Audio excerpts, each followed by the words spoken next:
We live in a world where answers seem easy to find. Thanks to Siri, Google, or Alexa, we can usually figure out the things we don't know. When it comes to God, though, we bump our heads on the ceiling of knowledge. Whether that's scary or comforting depends on your perspective.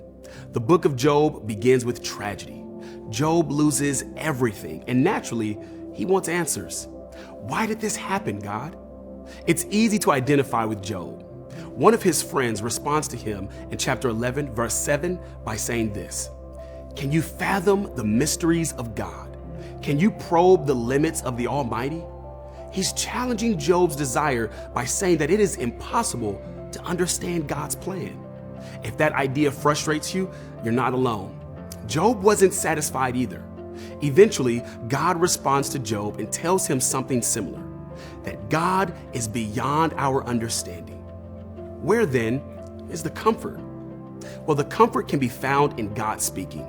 He heard Job and cared about him, enough to take time to speak with him. God is powerful beyond our understanding, yet He is love. He knows and He cares. The most powerful evidence lies in the cross of Jesus. God gave us His Son as a sacrifice for our failings. Jesus willingly accepted an agonizing crucifixion. He conquered death because of His deep, mysterious love for us.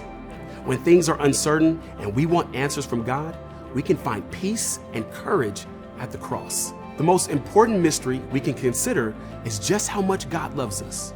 The unfathomable depth of that love and the power He showed over death itself can help us to accept the troubles we don't yet understand, until the day we don't need personal digital assistance anymore, because we'll be with the Creator of the world forever.